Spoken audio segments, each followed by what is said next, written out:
আমার চ্যানেলে তোমাদের সকলকে স্বাগত। আজ আমরা ক্লাস 7-এর রায় মার্টিন প্রশ্ন ও বিচিত্রা থেকে পরিবেশের তৃতীয় পর্যায়ক্রমিক মূল্যায়নের প্রথম স্কুল সলভ করব।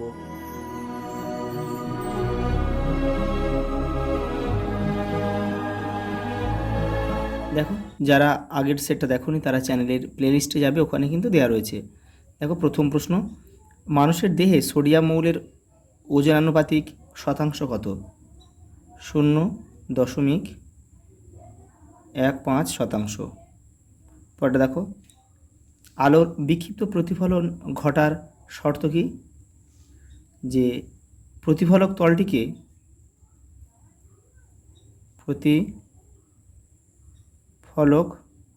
তলটিকে যেখানে লিখে দিচ্ছি আমি, প্রতিফলক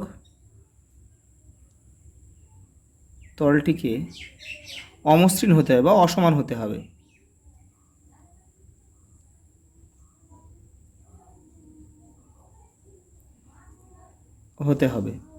পরটা দেখো, ফারেনহাইট স্কেলে জলের স্ফুটনাঙ্ক কত?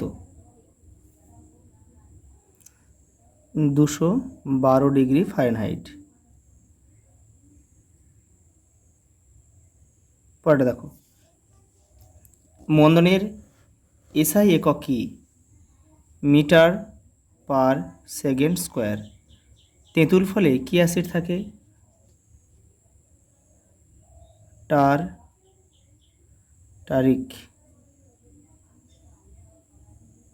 টার্টারিক অ্যাসিড থাকে। ফেরিক অক্সাইডের সংকেত কি? Fe2O3। পরের প্রশ্ন দেখো, সত্য মিথ্যা নির্বাচন করো। রংধনু আলোর বিচরণের একটি কৃত্রিম ঘটনা। এটা কিন্তু মিথ্যা, কারণ এটা একটি প্রাকৃতিক ঘটনা।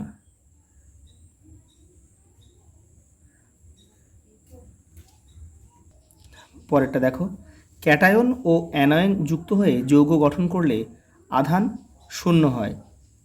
সত্য। হাড়ের প্রধান উপাদান হলো ক্যালসিয়ামের ফসফেট যৌগ। সত্য। ক্রিয়া ও প্রতিক্রিয়া একই বস্তুর উপর ক্রিয়া করে। এটা কিন্তু ভুল আছে, এইটা ভুল আছে। একই বস্তুর উপর, এটা ভুল আছে। এটা কিন্তু হবে কি? এটা মিথ্যা। এটা হবে যে ভিন্ন বস্তুর উপর ক্রিয়া করে।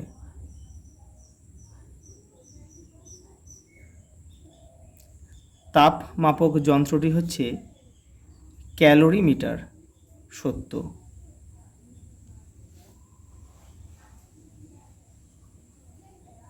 দেখো পরেরটা, সঠিক উত্তরটিতে টিক চিহ্ন দাও। দেখো, একটা বিক্রিয়া দিয়েছে, বলেছে এটি কী ধরনের বিক্রিয়া? এটা একটা বিয়োজন বিক্রিয়া। ঈষৎ স্বচ্ছ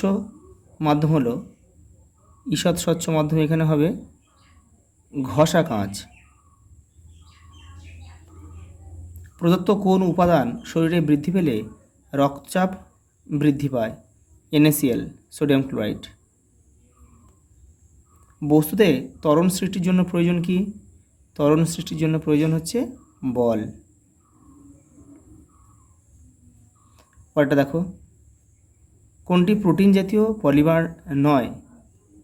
টেন্ডন, লিগামেন্ট, মাংসপেশি, শর্করা।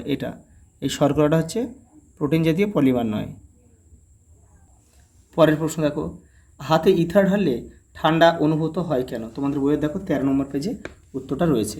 এই যে এখান থেকে তোমরা এটা লিখবে। পরের প্রশ্ন দেখো, পারদ ক্যাডমিয়াম ধাতব যৌগের ক্ষতিকারক প্রভাব লেখো। তোমাদের বইয়ে দেখো 137 নম্বর পেজে রয়েছে। এই যে পারদে দেখো, মুখ ও জীবের পেশি সাড়া কমে যাওয়া, বৃক্কের ক্ষতি হওয়া।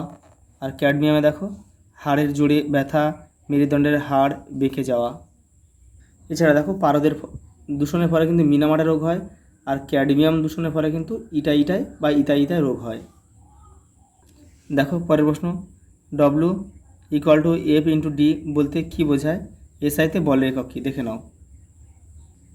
এই দেখো, W মানে কার্য, F মানে বল, আর D মানে সরণ। কোনো বস্তুর উপর বল প্রয়োগ করলে যদি বলের অভিমুখে বস্তুর সরণ ঘটে, তবে প্রযুক্ত বল ও সরণের গুণফলকে কার্য বলা হয়। দেখো, বলের এসআই একক হচ্ছে নিউটন। পরের প্রশ্ন দেখো, নিউটনের দ্বিতীয় গতিসূত্রটি বিবৃত করো। এই দেখো, কোনো বস্তুর ভরবেগের পরিবর্তনের হার বস্তুটির উপর প্রযুক্ত বলের সমানুপাতিক। প্রযুক্ত বল যেদিকে কাজ করে বস্তুর ভরবেগের পরিবর্তনও সেই দিকে ঘটে। পরের প্রশ্ন দেখো, পরমাণুর নিউক্লিয়াস কাকে বলে? কোন পরমাণুর কেন্দ্রকে নিউট্রন কণা নেই? এই দেখো, পরমাণুর কেন্দ্রে অবস্থিত অত্যন্ত ক্ষুদ্র ধনাত্মক তড়িৎগ্রস্ত এবং ভারী অংশটিকে নিউক্লিয়াস বলে। এটি নিউট্রন ও প্রোটন কণা দ্বারা গঠিত। সাধারণ হাইড্রোজেন বা প্রোটিয়ামের পরমাণুর কেন্দ্রে কোনো নিউট্রন কণা থাকে না। দেখো পরের প্রশ্ন, বর্ষাকালে খাদ্য লবণ ভিজে ওঠার কারণ কি? দেখো রায়ান মার্টিন 225 নম্বর পেজে রয়েছে। এই যে এটা লিখবে, এখান থেকে তোমরা এই পর্যন্ত লিখবে। দেখো পরের প্রশ্ন, জলীয় দ্রবণে HCl হাইড্রোক্লোরিকের বিয়োজন বিক্রিয়াটি ব্যাখ্যা করো। আর লঘু ক্ষারীয় দ্রবণে ফেনল পথ্যালিনের রং কি? এটা গোলাপি হবে। দেখো আগের প্রশ্নটা দেখে নাও। এই দেখো, HCl জলের সংস্পর্শে এলে সম্পূর্ণরূপে আয়নিত বা বিয়োজিত হয়ে হাইড্রোজেন আয়ন এবং ক্লোরাইড উৎপন্ন করে। এই হাইড্রোজেন আয়ন জলের অণুর সাথে যুক্ত হয়ে হাইড্রোক্সিনিয়াম আয়ন গঠন করে। এই সংকেতটা এখানে দেওয়া রয়েছে। দেখো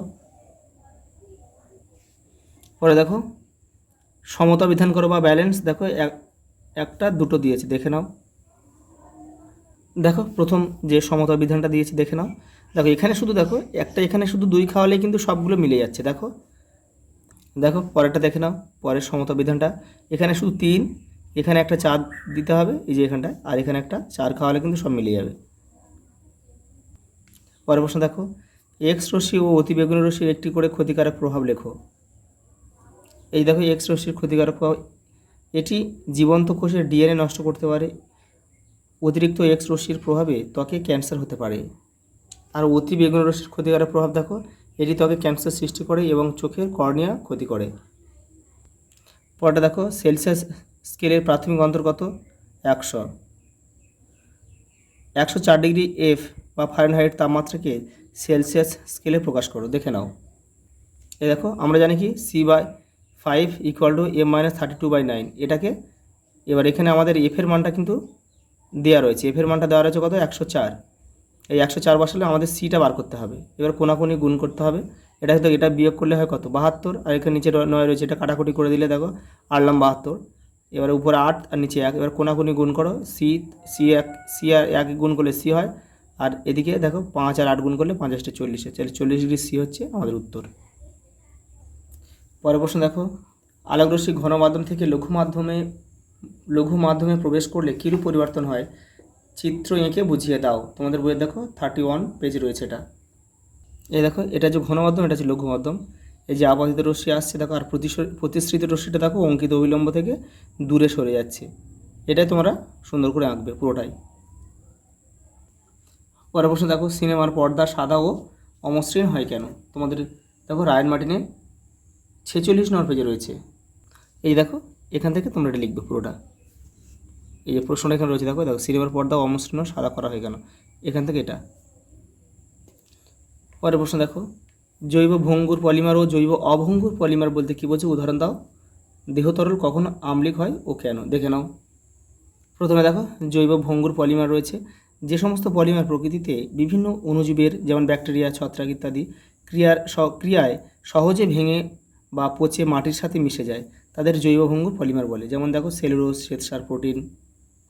আর এখানে দেখো জৈব অভঙ্গুর, যে সমস্ত পলিমার প্রকৃতিতে অণুজীবের দ্বারা সহজে বিয়োজিত বা নষ্ট হয় না, তাদের জৈব অভঙ্গুর পলিমার বলে। যেমন দেখো পলিথিন, প্লাস্টিক, নাইলন। দেখো পরের যে প্রশ্নটা ছিল, দেহ তরল কখন আম্লিক হয়? যখন শরীরে তরল অ্যাসিডের পরিমাণ বেড়ে যায় বা ক্ষারের পরিমাণ কমে যায় তখন রক্ত আম্লিক হয়। দেখো এই অবস্থায় দেহ তরলের pH 7-এর নিচে নেমে যায়। এর কারণটা কী হয়? কারণ দেখো কী কারণ হয়? ফুসফুস যদি শরীর থেকে পর্যাপ্ত পরিমাণ CO2 বের করতে না পারে অথবা বিপাকীয় সমস্যার কারণে দেহ তরল আম্লিক হয়ে পড়ে। দেখো পরের প্রশ্ন, লাইফ সায়েন্স। মানুষের দেহে কোথায় মায়োসিন প্রোটিন থাকে? পেশিতে। দেখো SPM এর সম্পূর্ণ নাম কি? সাসপেন্ডেড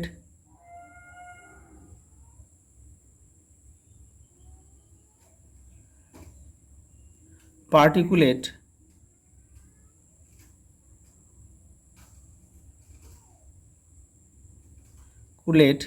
LAT পার্টিকুলেট, বাদ বাকিটা এখানে লিখে দিচ্ছি আমি, ম্যাটার।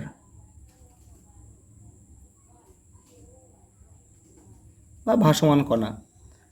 মানব বৃক্কে ওজন হিসেবে শতকরা কত শতাংশ জল থাকে? 83%। ওটা দেখো, রোনাল্ড রস কোন সালে নোবেল পুরস্কার পান? এটা 1902 সালে।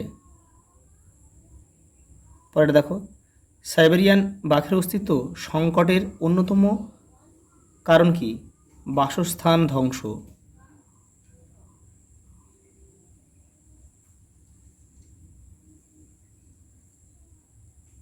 বাসস্থান ধ্বংস। দেখো ইউনিসেফ গঠনের উদ্দেশ্য কী ছিল? দেখো তোমাদের বইয়ের 258 নম্বর পেজে রয়েছে। দেখো তোমাদের বইয়ের 258 নম্বর পেজে রয়েছে এটা। এই দেখো, দ্বিতীয় বিশ্বযুদ্ধে ক্ষতিগ্রস্ত শিশুদের জরুরিকালীন খাদ্য এবং স্বাস্থ্য পুনরুদ্ধারের জন্য এই সংস্থা গঠিত হয়। পরে দেখো, শূন্যস্থান পূরণ করো। সবুজ উদ্ভিদ কে খাচ্ছে? কে? ঘাস ফড়িং। ঘাস ফড়িংকে খাচ্ছে ব্যাং। ব্যাংকে খাচ্ছে সাপ। সাপকে খাচ্ছে ময়ূর বা বাজ পাখি লিখতে পারো। এখানে আমরা ময়ূর লিখব। দেখো চোখের কোণে দেখো কিসের অভাব ফ্যাকাশে ভাব দেখা যায়? এটা হচ্ছে আয়রন লিখবে তোমরা।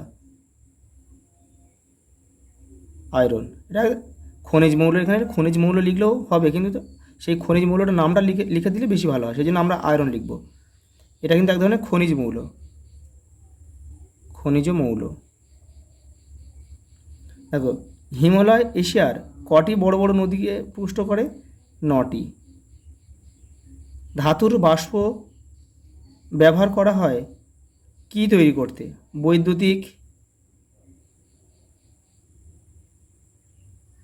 বৈদ্যুতিক বাল্ব। খাদ্য হজমের সময় কি হিসেবে জল ব্যবহৃত হয়? বিক্রিয়ক হিসেবে। বিক্রিয়ক হিসেবে জল ব্যবহৃত হয়। দেখো পরেরটা, কত সালে শুধু টিকাদানের মাধ্যমে গুটি বসন্তকে পুরোপুরি নির্মূল করা সম্ভব হয়েছিল? এটা হবে 1977 সালে। পরেরটা দেখো, একটা স্তম্ভ দিয়েছে। দেখো সোডিয়াম হচ্ছে উচ্চ রক্তচাপ নিয়ন্ত্রণ করে। তাহলে এখানে আমরা কি করব? এখানে আমরা 1 লিখব। ধোঁয়া শোষণ করে কে? কৃষ্ণচূড়া গাছ। কোথায় আছে? দেখো কৃষ্ণচূড়া গাছ। তাহলে এটা আমরা লিখব 2। কেউ কিন্তু তীর চিহ্ন দিয়ে মেলাবে না। দেখো ডিসলেক্সিয়া, এটা হচ্ছে ডিসলেক্সিয়াটা হবে পড়া বুঝে মনে রাখতে ও লিখতে অসুবিধা। তাহলে এটা আমরা লিখব এখানে 3। তারপর দেখো অটিজম হচ্ছে কি? একই কাজ বারবার করা। এই যে এটা আমরা লিখব 4। আর এখানে আছে দেখো শব্দ শোষণ করে হচ্ছে ছাতিম গাছ। তাহলে এখানে আমরা লিখব 5। দেখো পরের প্রশ্ন, ভিটামিন এ ও ভিটামিন ডি এর অভাবজনিত রোগের নাম ও একটি করে প্রতিকার। দেখো ভিটামিন এর অভাবে কী হয়? অন্ধত্ব রোগ হয়। প্রতিকার কি? দেখো ভিটামিন এ সমৃদ্ধ খাবার খেতে হবে, যেমন গাজর, পাকা আম, এগুলো খেতে হবে। আর ভিটামিন ডির অভাবে কী হয়? রিকেট রোগ হয়। তাহলে এটাকে এই ভিটামিন ডির অভাব পূরণ হবে কোন কোন খাবার? শেষে খাবার আমাদের খেতে হবে দুধ, ডিমের কুসুম, মাখন, মাছের তেল এবং সকালের কিন্তু মিষ্টি রোদ কিন্তু আমাদের গায়ে লাগাতে হবে। দেখো তবু আমি এখানে একটু লিখে দিই ছোটো করে, এখান থেকে তোমরা একটু করে নিও। দেখো পড়াটা, আজিনামোটো কি? এর ক্ষতিকারক প্রভাব কী? এটা তোমাদের বই 297 পেজে রয়েছে। তবুও দেখো আমি একটু লিখে দিয়েছি এখানে, তোমরা এখান থেকে করতে পারো বা বই থেকেও তোমরা করতে পারো। দেখো এটি মূলত দেখো সোডিয়াম গ্লুটামেট নামক একটি রাসায়নিক লবণ যা খাবারের স্বাদ বৃদ্ধি করতে ব্যবহার করা হয়। দেখো ক্ষতিকারক প্রভাব দেখো, অতিরিক্ত গ্রহণের ফলে মাথা ব্যথা, বুক ধড়ফড় করা, ঘেমে যাওয়া এবং স্নায়ুতন্ত্রের ক্ষতি হতে পারে। পরের প্রশ্ন দেখো, জীব বৈচিত্র্য কী? জীব বৈচিত্র্য হ্রাসের দুটি কারণে। যে জীব বৈচিত্র্য কী দেখো, এটা তোমরা এখান থেকে লিখবে, এখান থেকে কোনো একটি নির্দিষ্ট অঞ্চলে সব ধরনের উদ্ভিদ প্রাণী, এখান থেকে এটা পুরো লিখবে। আর হ্রাসের কারণটা দেখে না, তোমাদের বইয়ে রয়েছে, এপারে রয়েছে। দেখো যে কোনো দুটি কারণ বলেছে। দেখো এটা বাসস্থান হারিয়ে যাচ্ছে, এটা লিখতে পারো তোমরা। দেখো অবৈধ শিকার, চোরা শিকার, এটা লিখতে পারো। দেখো এখানে একটা নাম লিখতে পারো, পরিবেশের নতুন জীবের আগমন, জলবায়ু পরিবর্তন, এগুলো সবই লিখতে পারো। মানসিক স্বাস্থ্য ভালো রাখতে তোমার কী করণীয়? দেখো তোমাদের বইয়ে 265 নম্বর পেজে রয়েছে, এখান থেকে তোমরা করবে। এই যে দেখো পরেরটা কী আছে, মশার দুটি অঙ্গ ম্যান্ডিবল ও ল্যাব্রামের কাজ লেখো। তোমাদের বই 283 নম্বর পেজে রয়েছে। এই দেখো ম্যান্ডিবল, এই সূচের মতো অংশ চামড়া ফুটো করতে সাহায্য করে। আর ল্যাব্রাম হচ্ছে দেখো প্রধানত রক্ত শোষক নল, এর মাধ্যমে মশা রক্ত পান করে। পরের প্রশ্ন দেখো, বিএমআই কী? এই যে দেখো এখানে আমি তোমরা লিখে দিয়েছি, এখান থেকে তোমরা করে নিও। দেখো বিএমআই হলো এমন একটি পরিমাপ যা মানুষের উচ্চতার তুলনায় ওজন স্বাস্থ্যকর সীমার মধ্যে আছে কি না তা নির্ধারণ করে। দেখো এই যে বিএমআই সূত্র আছে কি, ওজন বাই উচ্চতা স্কোয়ার। দেখো পরের প্রশ্ন, বোটুলিয়ামস রোগে জীবাণুর সংক্রমণ কিভাবে ঘটে? দেখো 293 নম্বর পেজে রয়েছে তোমাদের বইয়ের। এই দেখো বোটুলিয়ামস, এই আর কীভাবে সংক্রমণ ঘটে দেখো, এই যে এই টিনবন্দি খাবার টিনবন্দি করার আগে ঠিকমতো জীবাণুমুক্ত না করা হলে। লাস্ট প্রশ্ন দেখো, পরিবেশ রক্ষায় গাছের ভূমিকা কী? 382 নম্বর পেজে রয়েছে। দেখো রায়ের মার্টিনে, এই যে এখান থেকে তোমরা করবে। এই যে পরিবেশ রক্ষায় দেখো গাছ কী কী ভূমিকা পালন করে, এখান থেকে তোমরা পড়বে।